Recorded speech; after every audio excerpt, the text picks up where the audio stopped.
Saya pernah dicium sama orang miskin yang akut, miskin betul. Itu tak ajarin, Anda ini lebih hebat ketimbang orang-orang kaya. Misalnya gini, misalnya ada komunitas rektor atau kiai besar. Saya ini kata orang banyak termasuk kiai besar. Mungkin kalau pinjam uang itu karena mau beli mobil, aksesoris mobil, karena kita kiai top, atau rektor, atau orang-orang top. Kalau sesama orang miskin itu pinjem-pinjemannya itu urusan beras, itu urusan nyawa. Keren mana? Menyelamatkan nyawa sama aksesoris mobil. Nyawa. Jadi pahala kamu pasti lebih besar itu. Itu senengnya jadi orang miskin terus keterusan sampai sekarang. Oh itu. Ya coba kalau menteri sama menteri, rektor sama rektor, kira-kira pinjamannya apa Pak Arso? Kan kalau mau beli mobil atau mau umroh VIP, pokoknya yang keren-keren. Kalau orang miskin pinjam karena apa? Makan kan? Beras kan? Makanya kalau yang sedang miskin monggo lah kalau ingin teruskan. Maksud saya Islam itu seenak itu. Islam itu segampang itu. Sudahlah yang sedang miskin ya keren. Karena sekali sosial itu urusannya apa? Nyawa. Tapi kalau miskin semua ya Indonesia bisa tutup kan. Ya sudah yang kaya-kaya itu saya mengatakan Indonesia karena bayar pajak yang menjadikan Indonesia berjalan. Tapi ya dipakai yang benar. Nah, begitu seterusnya. Ada kiai miskin cerita ke kita. Terus enak jenengan alim, terus punya santri banyak, bisa ngajar di mana-mana. Saya bilang, hebat kamu. Dia hidup di daerah tertinggal. Itu yang diajarkan kan hanya tauhid. Kan nggak mungkin di saat tertinggal baca fikih perbandingan madhab. Kan nggak mungkin. Kalau yang kayak Pak Fajar, Pak Sadali kan nggak mungkin. Fikih perbandingan apa? Madhab. Menyorot madhab dunia. Gaya engke-engke itu kan nggak benar. Tapi pertanyaannya, yang menyelamatkan masuk surga itu tauhid apa perbandingan madhab? Tauhid. Ini hanya mengajarkan fardu kifayah, sunat-sunat. Ini Anda mengajarkan fardu ain. Surganya dulu kamu. Oh terus senangnya jadi kayak gitu. Karena yang diajarkan apa? Tauhid. Sementara kita yang gaya-gaya ini, ajarkan perbandingan apa? Madhab, studi banding ke Al-Azhar kemana-mana. Ini enggak, tauhid. Dari orang nyembah pohon jadi nyembah Allah Ta'ala. Keren enggak? Keren. Jadi terus kiai itu sama saya senangnya bukan mereka, karena tak bela. Tapi ada yang agak kurang ajar, tanya saya. Kalau itu hebat, kenapa Gus gak mau jadi kiai itu? Waduh. Wah ya repot kalau pertanyaan. Terus tak jawab, kalau saya jadi kiai desa, kamu ngangsu ilmu dari mana coba? Ya dari jenengan, ya kalau sama gobloknya ada bisa. Ya sudah, Gus aja jadi kiai besar. Maksud saya, ya sudahlah kita begini seperti yang saya ajarkan di sini, saya sarankan supaya orang itu tahu. Nah, ini namanya diroyah, apa? Makanya kata Imam Ghazali itu kalau kamu ingin sopan gampang melihat anak kecil, gua aqallu minni dzamban, dia dosanya lebih kecil. Karena masih kecil kan, tentu secara dosa enggak banyak. Kalau melihat orang yang tua, gua aktsaru minni ibadatan, dia tentu ibadahnya lebih banyak karena umurnya lebih banyak. Sehingga terus semua orang lain tuh di depan kita itu hebat. Ya semua orang lain sama, misalnya Pak ini rektor, Pak Fathul Wahid rektor, tanggung jawabnya lebih banyak, berarti pahalanya lebih banyak. Tapi sama, ketika melihat Nyon Sewu, melihat pegawainya yang secara lahir di bawahnya, ini tanggung jawabnya nggak banyak, pasti salahnya juga enggak. Itu yang diajarkan Rasulullah SAW, sehingga enak. Tapi kalau kita melihat orang lain selalu salahnya, itu pecundang. Allah saja tidak seperti itu kan, amal baik ya ada khairan, amal buruk ya ada saron, semuanya dilihat oleh Allah Subhanahu wa Ta'ala. Saya itu punya teman Gus, agak beling, agak seenaknya. Dulu miskin. Wah itu seenaknya betul. Kayak kenal Tuhan sudah. Tak tanya, kenapa kamu seenaknya? 1 bulan tuh labanya bisa 200 juta sampai 500, sampai 1 miliar. Saya itu Gus, setelah duha itu perkembangannya bagus. Salah duha itu. Saya pernah miskin, kan kata, ingkana rizki fisama, wa ingkana qalilan, ya kalau fisama fa'anzilhu, terus wa ingkana qalilan fakasirhu, kalau sedikit perbanyak. Ini trennya sudah benar semua. Nah, wa ingkana ya haraman fatahirhu, kalau haram yang kau sucikan. Makanya saya seenaknya, kalau qalilan sudah fakasiru, paling trennya yang nggak benar juga fatahirhu, kata. Dia yakin kalau yang nggak benar-benar sudah disucikan Allah, karena yang lain-lain sudah Dari miskin sudah kaya, qalilan sudah fakasiru. Paling yang haroman juga sudah fatohiru gitu. Tak tanya, "Lah kamu kok tahu? Polanya sudah ada Gus, karena sang qalilan." Wah, kamu sembrono sama Tuhan kok begitu kan? Tapi apapun itu seneng saya. Seneng saya sering salah teh, makanya saya mohon lah. Yang sekarang miskin, sedang miskin itu ya ndak usah nyesal banget-banget. Kalau ingin kaya monggo lah, namanya orang juga ingin. Tapi Anda harus bangga. Sosial antar kalian adalah urusan nyawa dan itu pahalanya luar biasa. Supaya kita, nah yang kaya-kaya juga boleh GR lah karena pembayar pajak. Dan itu bisa menyelamatkan apa? Indonesia Raya. Begitu seterusnya. Itu yang diajarkan Nabi, antawadhu hatta la yabghiya ahadun ala ahadin. Kamu semua harus tawadhu sehingga antar kalian tidak saling tidak sopan, tidak saling liar, tidak saling mendolimi. Termasuk tadi sikap gak jelas tadi. Orang dolim yang sekarang dolim bisa saja tobat, yang sekarang soleh bisa saja nanti. Semuanya tuh mungkin. Kita diajari ya muqallibal qulub tsabbit qalbi ala dini. Jadi keliru kalau kita dalam banyak hal harus tegas, gak mesti. Al halalu bayyinun wal haramu bayyinun. Tapi ada wa bainahuma umurun mustabihat. Ada yang wilayahnya itu abu-abu. Misalnya ada perempuan cantik, misalnya contoh paling gampang. Kalau kamu ajari secara serius, kamu bisa saja tergoda, jadi fitnah. Tapi kalau orang soleh gak berani ngajarin, kemudian digunakan orang fasik, malah menjadi orang nakal, kita juga tanggung jawab. Kamu mau tegas gimana? Wilayahnya sama-sama mungkin. Wilayahnya sama-sama mungkin. Yang dekat pejabat mungkin terkontaminasi KKN. Tapi kalau pejabat gak dekati orang soleh, punya perilaku yang gak soleh, yang repot juga Indonesia kan? Nah hal-hal seperti itu kita tidak perlu ngambil sikap. Maksudnya gak usah ngambil sikap, ya kita buktikan kalau milih satu madzhab, kita buktikan semuanya lebih baik, semuanya lebih bermanfaat, semuanya lebih berperadaban. Karena nggak bisa dihindari wabena humain. Termasuk nyuwun sewu, saya mohon maaf sama mulai Pak Harso, Pak Lutfi sampai Pak Fathul Wahid. Saya ini termasuk kiai yang nggak suka dekat sama orang-orang top. Bukan karena hasud. Memang konstitusi kiai harus gitu lah, tamud dan na'inaika. Kenal orang lebih tinggi itu kan resiko. Misalnya saya kiai desa, mungkin punya keri tua sudah seneng, punya kijang tua sudah seneng. Gara-gara kenal Pak Wahid naik Kempri, waduh kok saya kalah itu. Kenal orang itu kan resiko. Mungkin dosen-dosen sini kalau kenal saya di Rembang juga resiko. Di sini gak ada cium tangan, melihat saya dosen, wah gak enak jadi dosen. Jadi memang harus dibatasin. Sekiranya mungkin orang terus, karena latamud dan nanawa, ainaika ilham. Kamu jangan sering melihat orang lain yang mungkin secara lahir dapat nikmat yang lebih tinggi timbang Anda. Kalau kamu gak bisa ngelola hati Anda bisa hasut, Anda bisa dengki. Paling tidak Anda bisa ada syukur. Saya itu sering didolani pejabat. Juga sering melihat pejabat di TV-TV. Naik mobil aja ada yang naikkan. Bahkan kalau wudhu itu anduk aja ada yang bawa. Itu kalau yang nggak kuat, weh naik jadi pejabat. Ya makanya terus konstitusi Kiai itu mengatur, sudahlah. Mata kamu itu kamu batasin. Jangan melihat sesuatu yang potensi ya. Potensi menjadikan Anda tidak apa? Syukur. Jadi saya mohon, ini memang konstitusi saya sebagai kiai, jadi saya, tapi di hati saya tetap akrab. Saya doakan semua untuk UI, untuk semua orang Indonesia kita doakan. Kita ingin semuanya tambah baik, tambah. Tadi katanya mau naik kelas ya. Kalau naik kelas dari rumah saya niatkan mari mengkaji diroyah. Diroyah itu melogikakan riwayat.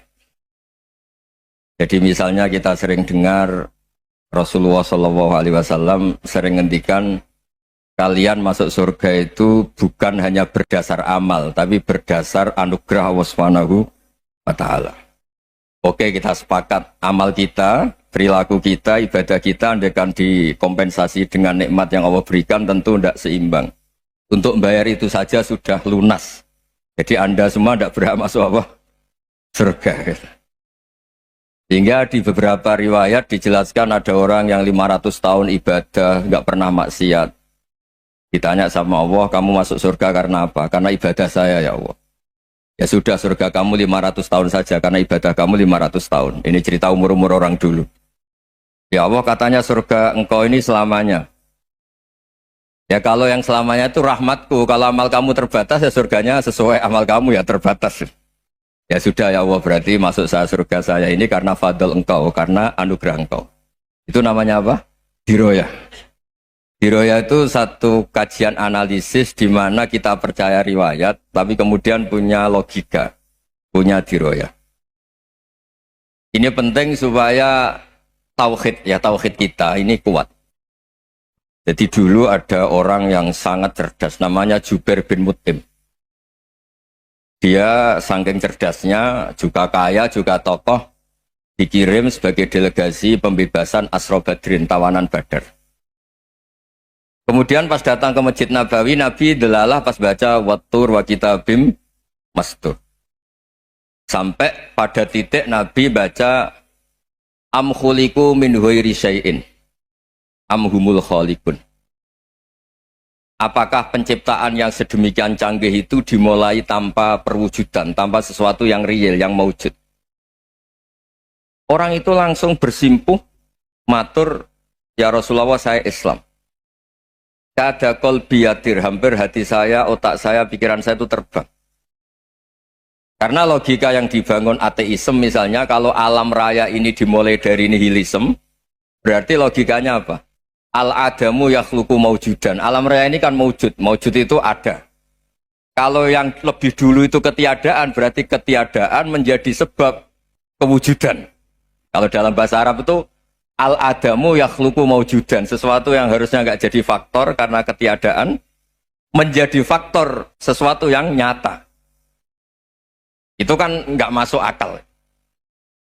Ya, kalau alam raya ini ada al-adam sing yasbiku maujudan, berarti alam raya ini al-adamu yakhluqu maujudan, sesuatu yang tidak ada menciptakan yang ada. Dengan logika itu terus kita ngaji, diajari sama guru-guru kita, sifat dasar Allah itu maujud. Wallahu maujudun qadimun. Terus masuk. Yang harus distatuskan pertama dari Allah itu apa? Maujud, wujud. Karena dengan wujud ini layak menjadi penyebab adanya alam raya ini. Sehingga ketika kita menolak faham nihilisme atau ateisme, faham tanpa Tuhan, tanpa pencipta awal, kita punya diroyah. Bahwa tidak mungkin ketiadaan ini menjadi sebab perwujudan alam raya ini. Yaitu amkhuliku min ghairi syai'in. Masa alam raya ini diciptakan tanpa sebab yang nyata, yaitu wajibil wujud. Siapa itu? Allah Subhanahu. Begitu juga menyangkut sholawat. Orang boleh beda pendapat tentang redaksi sholawat. Ada yang sholli ala Muhammad, ala Sayyidina Muhammad, Nabi Muhammad. Monggo lah masalah redaksi saja. Tapi setelah dianalisis, Nabi itu Pak Rektor, jadi Nabi setelah Nabi Isa saking dihormatinya sampai dituhankan. Juga jadi Nabi yang ada cerita masih hangat, orang Yahudi itu bunuh Nabi. Jadi yang satu mendudukkan Nabi sedemikian tinggi sampai kayak Tuhan, yang satu menjatuhkan Nabi sedemikian rendah sampai dibunuh. Kayak apa susahnya jadi Nabi Muhammad SAW. Kemudian dengan gampang Hadaddin agama ini bikin syariat yang bernama sholawat. Redaksinya monggo lah sesuai tradisi masing-masing. Allahumma sholli ala Muhammad, Allahumma sholli ala Sayyidina Muhammad, ala Nabiyina Muhammad, monggo lah. Tapi yang jelas redaksi ini kalau didiroyah dikaji, Allahumma itu Tuhan, Tuhan itu pemberi. Wa Muhammadun wa injalla qadruh abdun min ibadi. Muhammad apapun tinggi derajatnya tetap berstatus hamba. Sehingga agama ini terjaga oleh syihotus sholawat. Agama ini terjaga oleh redaksi sholawat. Yaitu Allah tetap pemberi sebagai Tuhan yang enggak tersaingi, la syarikalah. Rasulullah Muhammad wa injalla qadruh. Apapun prestasinya, bisa mi'raj, bisa apa saja, tetap seorang hamba yang butuh muhtajun ila rahmatih. Jika redaksi Allahumma sholli ala Muhammad ini mengukuhkan yang Tuhan tetap Tuhan, hamba pilihan tetap hamba pilihan. Tentu dengan redaksi ini kemudian kita mendudukkan Nabi benar-benar posisi terhormat. Yaitu orang yang paling berhak dapat askat tahiyat, mendapat penghormatan Allah paling tinggi, yaitu Rasulullah Muhammad SAW. Dan itu diulang-ulang oleh Allah. Subhanalladzi asra bi abdi. Status hamba ini diulang-ulang. Lagi-lagi ini bernama diroyah. Bernama apa? Contoh ketiga misalnya fihi ayatum bayinatum maqamu Ibrahim. Dulu orang Yahudi itu ada diskusi masif. Syaratnya Nabi itu mbah-mbahnya harus Nabi. Harus keturunan Nabi. Kemudian semua Nabi rata-rata di Palestina, di Syam. Lalu Muhammadnya asal-usulnya dari mana? Tahu-tahu orang Arab kok Nabi, padahal orang Arab itu dulu jahiliyah. Walhasil terus diceritakan bukti Muhammad ini turunan Ibrahim adalah ada jejak kaki Nabi Ibrahim di dekat apa? Ka'bah. Fihi ayatum bayyinatum maqamu Ibrahim. Kalau Nabi Ibrahim pernah di Mekah, artinya beliau pernah meninggalkan turunan yang di Mekah. Yaitu bernama Nabi Muhammadun sallallahu alaihi wasallam. Itu disebut fihi ayatum bayyinatum maqamu Ibrahim. Nah, itu namanya diroyah. Diroyah itu satu perilaku keseharian kita beragama, kemudian tahu logikanya. Yang keempat misalnya, mangkana yu'minu billahi wal yaumil akhir fal yukrim apa? Jaro. Orang yang iman karena Allah dan Rasul, maka memuliakan tetangganya. Andaikan pakai hukum sosial, tentu kalau tetangga kita baik, kita baik. Kalau kurang baik, kok kurang penggawean kan gitu. Tapi dulu itu pernah ada seorang ulama itu dibully ya, dikerjain sama anak muda tetangganya. Pak Kiai datang ke rumah saya, orang ini datang. Kemudian setelah di rumahnya, saya tidak jadi butuh sama Pak Kiai, silahkan pulang. Itu Kiainya senyum menikmati. Dan itu terulang 3 kali. Dibully seperti itu, dikerjain terulang 3 kali. Lalu tetap Kiainya tuh asik, seneng sekali. Lama-lama muda ini tanya, kenapa engkau tidak tersinggung? Padahal saya kerjain sampai 3 kali, tak undang, terus tak suruh pulang, tak undang, tak suruh pulang. Kata Kiai tadi, yang memerintahkan baik sama tetangga itu Allah. Jadi saya nikmati ketika bisa baik sama Anda. Tidak ada urusannya dengan perilaku Anda yang menolak saya. Nah itu terus kita tahu, memang motifnya kita baik sama tetangga karena iman sama Allah dan Rasul, bukan hukum kompensasi sosial. Jadi kalau mau diteruskan Pak Rektor, saya ngajar di sini ya karena perintah Allah itu orang alim harus ngajar, bukan karena perintah Rektor. Kalau diteruskan. Ya saya mohon juga gitu para dosen, para karyawan di sini kalau nggak khianat dengan UI itu karena takut sama Allah, jangan takut sama Rektor. Kalau Anda baik juga karena Allah, jangan baik karena apa? Rektor. Bagaimanapun ya semua kita ini makhluk. Makhluk itu la yadurru wa la yanfa. Begitu juga melihat Indonesia. Melihat saya ini kan ikut di UI itu lama sekali ikut sama Profesor Zeni dari Profesor Zeni nulis tafsir. Mungkin Pak Hersoyo tahu banyak, dulu Pak Lutfi ya tahu banyak. Tapi saya memang nggak pernah terbuka karena ya memang nggak ingin sebenarnya. Kondisi ini kondisi darurat. Sehingga saya tahu cara berpikir Profesor Zeni, ya tahu komitmen beliau pada UI. Dan pendiri UI memang ya banyak yang dari tokoh NU, Muhammadiyah, dari tokoh-tokoh ormas yang lain memang didirikan banyak orang. Hingga UI memang nggak milik ormas apa tertentu. Dari satu sisi memang baik, nggak dikuasai ormas tertentu. Tapi nanti kalau keterusan ya nggak berbentuk. Ya sudahlah dikelola saja. Sambil-sambil jelas, sambil-sambil kadang nggak jelas, yang penting ikhlas tadi. Karena kalau terlalu asobia itu jadi repot.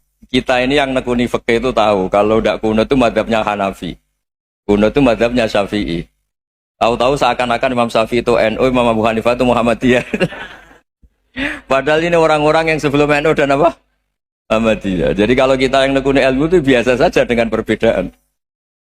Tapi kalau orang-orang yang nggak siap dengan perbedaan itu sampai Allah disifati Ta'ala itu tidak terima. Padahal Ta'ala itu maknanya Maha Luhur, yang Maha Agung. Jadi ada seorang kiai kebetulan pidato pertama Pak Rektor. Assalamualaikum warahmatullahi ta'ala wabarakatuh. Di mubalik kedua ini nggak terima karena itu dianggap bid'ah ada ta'ala. Hanya dia bilang Assalamualaikum warahmatullahi ta'ala wabarakatuh. Itu saking asobiahnya itu Allah ditambahi ta'ala itu tidak terima. Padahal ta'ala itu maknanya Maha Agung. Nah itu kan jadi repot kalau asobia gitu. Kalau kita ngadepi perbedaan itu biasa saja. Karena kita mungkin bacanya banyak, lihat hal-hal seperti itu ya. Berkohnya nggak jelas itu menjadi orang tuh bijak. Ini sekarang nakal, jangan-jangan nanti jadi orang baik. Yang sekarang baik, jangan-jangan suatu saat jadi tidak baik. Semua orang introspeksi. Nggak ada jaminan kalau kita sekarang baik akan baik terus. Nggak ada jaminan kalau kita sekarang buruk akan buruk terus. Sehingga terus banyak kiai-kiai bijak itu memang lahirnya nggak tegas, tapi nggak tegas itu yang menjadikan bijak, karena sama-sama mungkin. Itu yang disebut laisa laka minal amri syai'un aw yatuba alihi mau yu'adzibum, itu tidak wilayah kamu. Ketika Allah mengomentari orang munafik juga wa yu'adzibal munafiqina insya'a aw yatub. Bisa saja ada yang disiksa, bisa saja ada yang dikasih tobat.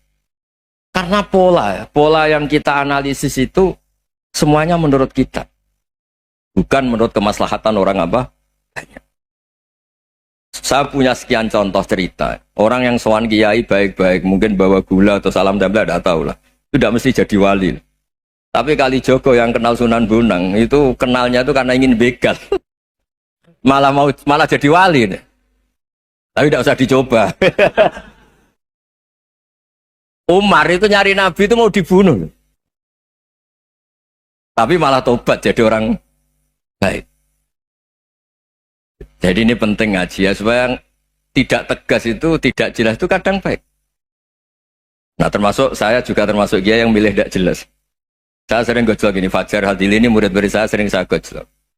Kalau semua sistem pendidikan kayak kampus, kayak UII, kayak UIN semuanya, itu sistem yang bagus karena tertib, jam kuliahnya jelas, mata kuliahnya jelas. Kalau di pesantren itu Pak Arso itu nggak tertib, tapi justru itu enak ketemu di jalan orang berani tanya. Nah, ini kalau mbak-mbak misalnya menstruasi, mau belajar haid nunggu semester berapa baru tahu. Itu bisa sekian tahun nggak sholat karena nunggu pelajarannya baru diterangkan. Mau haji juga gitu, nunggu mata pelajaran haji. Kalau nggak jamnya, nggak mau dosennya ngajarin. Nah, kalau kiai kan nggak ketemu di jalan, tanya dijawab. Jam berapa juga dijawab. Artinya Indonesia itu berkah, ada sistem kampus yang tertib. Ya semoga termasuk tertib gajinya. Tapi tertib gajinya itu juga sebenarnya rugi. Saya sering ada pegawai negeri Gus, tolong doain saja di PNS enak jadi. Gajinya tetap. Kata saya nggak mau kalau gaji saya tetap. Kok bisa Gus enak tiap bulan mesti dapat gaji. Kalau tetap nggak naik-naik kata saya. Kalau kiai gajinya nggak tetap, tapi di atas yang tetap kata saya.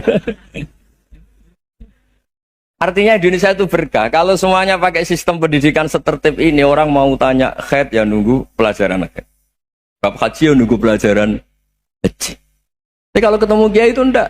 Ya pokoknya saya pernah di pasar, Gus mau tanya apa? Anak saya keluar darah terus gini-gini. Padahal biasanya haid hanya 7 hari gini-gini.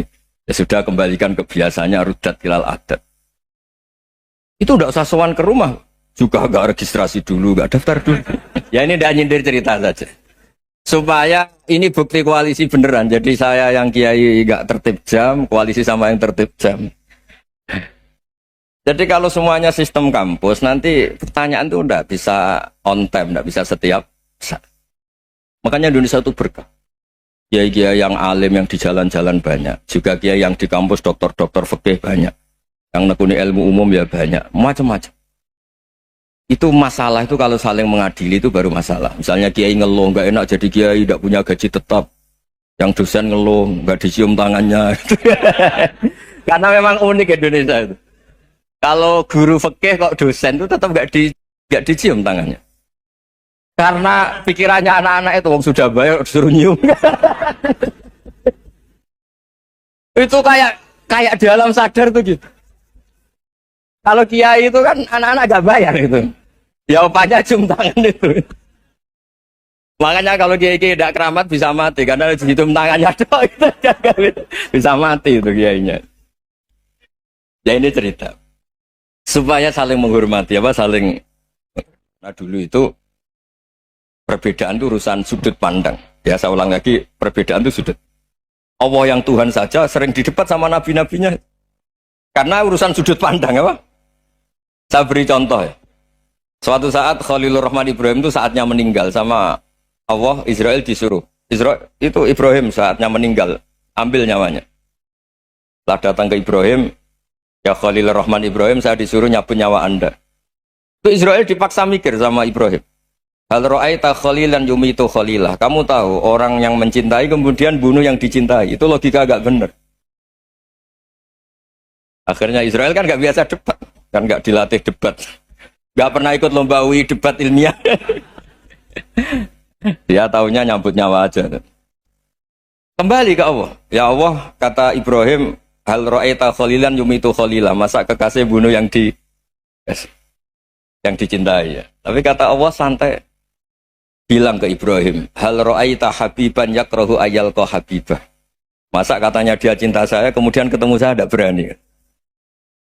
Israel mater lagi. Logikanya gini Ibrahim, masa yang dicintai sama yang ketemu yang dicintai nggak berani?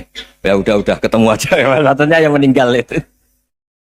Artinya kamu bisa saja GR tidak mati-mati karena merasa dicintai.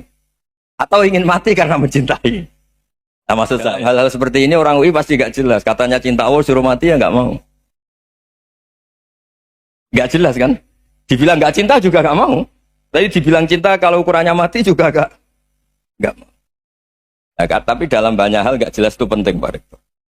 Penting sekali.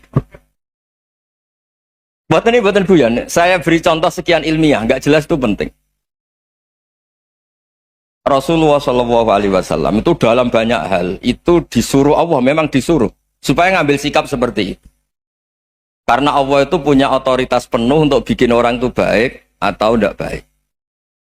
Wahsy itu yang membunuh Sayyid Hamzah, orang paling dicintai Nabi, di antara yang dicintai Nabi. Qatalahu Wahsyun, dibunuh oleh Wahsy. Nabi secara basarnya itu nggak suka sama Wahsy. Sampai cara lahir ya ingin corong Jawa ingin masuk nol. Tapi apa kata Allah? Laisa laka minal amri syai'un aw yatuba alaihim aw yu'adziba. Itu tidak wilayah kamu Muhammad. Malah Wahsy dikasih tobat sama Allah. Khalid bin Walid. Itu perang Uhud kalah itu karena ide brilian Khalid bin Walid. Pas itu masih panglima kafir. Yaitu pura-pura kalah, ghanimah dilepas, sahabat turun, pasukannya naik, walhasil orang Islam kalah. Khalid bin Walid akhirnya juga masuk Islam. Orang yang secara basariah Nabi itu gak siap. Kebalikannya juga ada. Sa'labah itu orang sampai gelar hamamatul masjid. Ini pas ngaji mesti ingat. Salah. Dia di masjid terus. Setiap habis salam tuh lari. Karena istrinya nyuwun sewu masih berpakaian yang tidak pantas. Kenapa engkau terburu-buru pulang? Pakaian yang dipakai istri saya sekarang saya pakai. Ya pakaian sarung itu kayak Pak Rektor kan fleksibel. Ini khusus mau Ramadan. Tidak akan sarungan terus. Gak usah khawatir. Terima kasih sudah klik video ini. Jangan lupa like,